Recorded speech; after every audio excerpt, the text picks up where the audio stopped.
Class 10th गणित का important objective question final परीक्षा के लिए। तो प्रश्न है, किसी बाह्य बिंदु से वृत्त पर कितनी स्पर्श रेखाएं खींची जा सकती है। तो बाह्य बिंदु से, जैसा कि मान लिया जाए कि यह एक वृत्त है और एक बिंदु यहाँ है, तो इस बिंदु से एक रेखा खींचे और एक यह रेखा खींचे, तो दो ही रेखा खींचा जा सकता है। ऑप्शन नंबर सी सही है, दो रेखा है। किसी बाह्य बिंदु, याद रखिए बाह्य बिंदु से कहेगा तो वृत्त पर दो ही रेखा खींचा जाएगा।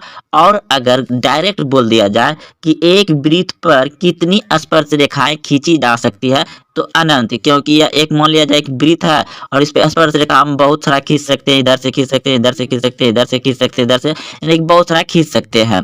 तो आप लोग समझ गए। अगर बिंदु का दे तो दो, और डायरेक्ट पूछ दिया जाए कि वृत्त पर कितनी स्पर्श रेखा खींची जा सकती है, तो अनंत। ऑप्शन नंबर डी सही है, इसका दो हो जाएगा। दो वृत्तों की परिधियां 2:3 के अनुपात में है, तो उनकी त्रिज्या किस अनुपात में होगा। दोस्तों सब कट छट के बचेगा आपका जो है वही, क्योंकि 2:3 ही बचेगा। दो जब इस तरह का प्रश्न पूछा जाए, जैसा कि tan 57 डिग्री बटे कोट 33 डिग्री का मान होगा, तो इसमें हम देखेंगे कि इन दोनों को आपस में क्या करेंगे, जोड़ेंगे। जोड़ने के बाद कितना, अगर 90 डिग्री पूर रहा है तो समझ लीजिए आपका आंसर ए होगा, यानी 1 होगा। उसी तरह से इन दोनों को आपस में जोड़ेंगे, 18 डिग्री जोड़ने के बाद 90 डिग्री आ जाता है, तो समझिए एक ही आंसर होगा। ऑप्शन नंबर डी सही हो जाएगा। उसके बाद फिर देखिए 41 और 49 को जोड़िएगा तो आपका कितना आएगा, 90 डिग्री आएगा। तो 90 डिग्री आएगा तो समझिए एक ही आंसर आएगा। ऑप्शन नंबर सी सही है। इसका भी आप जोड़िएगा तो एक ही आंसर आएगा। ऑप्शन नंबर ए सही है। आप इसका भी जोड़ लीजिएगा तो 63 और 27 डिग्री को जोड़िएगा तो 90 डिग्री हो जाएगा। तो ऑप्शन नंबर बी सही है। क्लास 10th गणित में हर साल यह प्रश्न पूछे जाते हैं। तो प्रश्न है, बिंदुएं -4, +3 किस चतुर्थांश में होगा।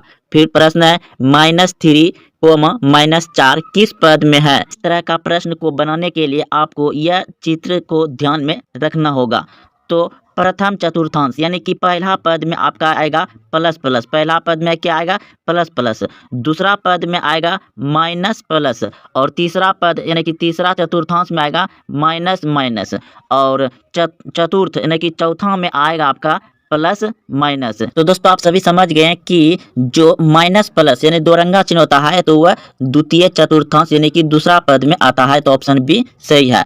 और जो माइनस माइनस रहता है तो वह तृतीय में आता है। जो माइनस माइनस होता है वह तृतीय में आता है। यानी कि प्रश्न था आपका -3 और -4 किस पद में आएगा, तो तृतीय पद में आएगा।